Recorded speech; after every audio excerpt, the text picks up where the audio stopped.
সোহাগ দুলোর সবাইকে জানাই, স্বাগত সবাইকে জানাই। মহাফুলের মদ গো রাখেছি গনাই, আমরা রাখেছি গনাই।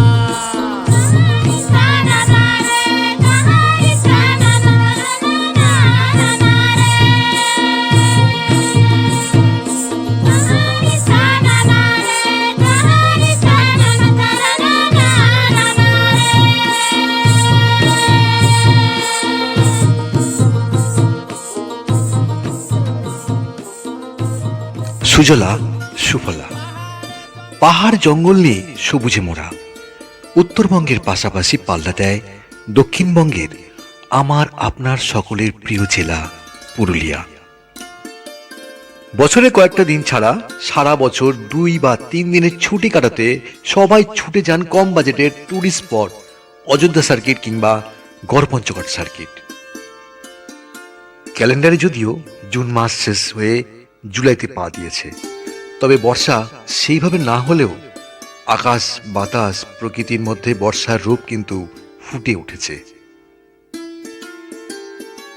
আমরা বিভিন্ন সময় ট্রাভেল ব্লগারদের ভিডিও দেখে ছুটি, কখনো ইউটিউবে কখনো বা ফেসবুকে।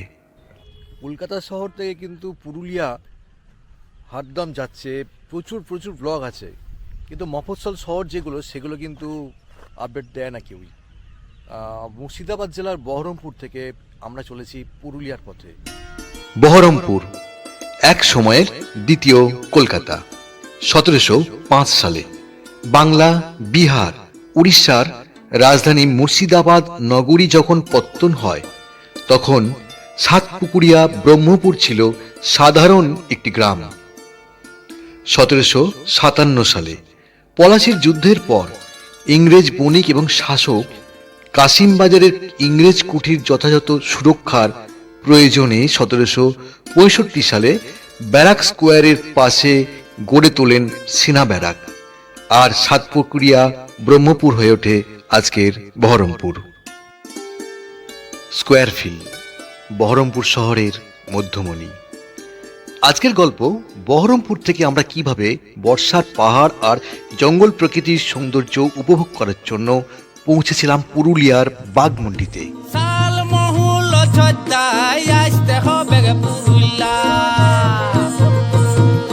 সাল মহুল অযোধ্যায় আমাদের দিশম পুরুলিয়া। স্বাগত সবাইকে জানাই, এই সোহাগ দুলোর। রামেন্দ্র সুন্দর ত্রিবেদী সেতু পার হয়ে আমাদের 4 চাকা পৌঁছে গেল খাগড়াঘাট। পাশ দিয়ে তখন হাওড়ার অভিমুখে 13466 মালদা ইন্টারসিটি এগিয়ে চলেছে। নতুন বাইপাস রোড, আমাদের ঠিক উপর দিয়ে চলেছে বহরমপুর নতুন বাইপাস রোড, আর নিচের রোড ধরে আমরা পৌঁছে গিয়েছিলাম শহর কান্দিতে।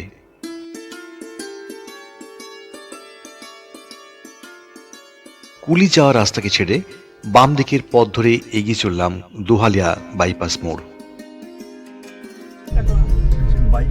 এই দোহালিয়া বাইপাস মোড় থেকে ডান দিকের পথ আমরা ধরব।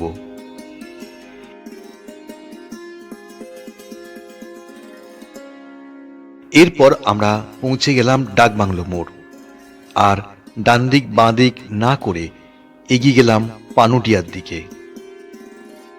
এরপরে সিউড়ি যাওয়ার পথে না গিয়ে আমরা বাঁদিকের পথ ধরলাম। যখন আমরা এই পথ ধরে চলেছি তখন রোডের কাজ প্রায় শেষের দিকে। মাঝে কালভার্টের জায়গা বাদ দিলে বাকি পথ একদম ওকে।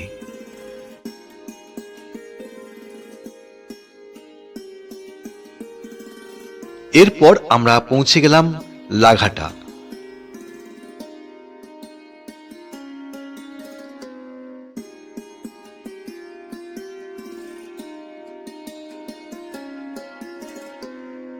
বক্রেশ্বর নদকে পার করে কিছুটা এগিয়ে কীর্ণাহার সোজা চলে গেলে আমরা এগিয়ে গেলাম ডান দিকের পথ ধরে।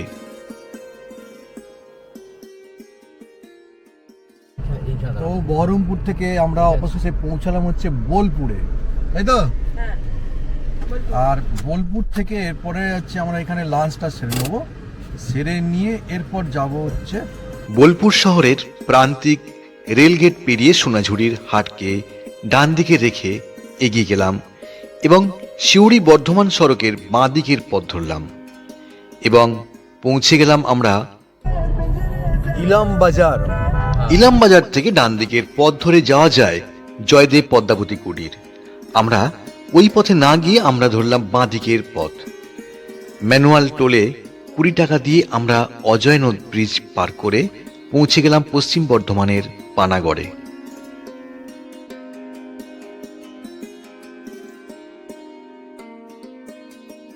আমরা পৌঁছলাম দুর্গাপুর এক্সপ্রেসওয়েতে। পিছনে হচ্ছে দুর্গাপুর এক্সপ্রেসওয়ে, আর দুর্গাপুর এক্সপ্রেসওয়ে ধরে আমরা দুর্গাপুরের দিকে একটুখানি যাব। দুর্গাপুর এক্সপ্রেসওয়েতে কিছুটা সময় কাটিয়ে আমরা নিলাম বাঁ দিকের পথ।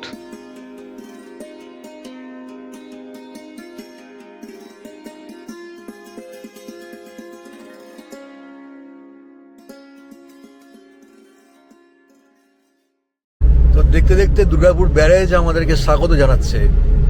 এই ব্যারেজের নিচে একটা দিন কাটিয়েছি পুরো। আপনাদের 6 ইঞ্চি স্ক্রিনে দুর্গাপুর ব্যারেজ। বর্ষা সেভাবে না হওয়ায় দামোদর প্রায় শুকনো। এর পরের পথ একদম সোজা। বড়জোড়া জঙ্গল পার করে আমরা পৌঁছেছিলাম বিলিয়াতোড় মোড়। এরপর ডান দিকের পথ ধরে বাঁকুড়া শহর। ঢালডাঙ্গা মোড় থেকে ডান দিকের পথ ধরে এগিয়ে গেলাম পুরুলিয়ার মানবাজারের উদ্দেশ্যে। পথে পড়ল শিলাবতী এবং কংসাবতী। মানবাজার পার করে আমরা যখন বড় বাজারের পথে, ঘড়িতে সময় বিকেল প্রায় 5টা। পথ তখনও বাকি আরো 40 কিলোমিটার। সন্ধে 7টা নাগাদ আমরা পৌঁছে গেলাম আমাদের আগে থেকে বুক করে রাখা ঠিকানায়।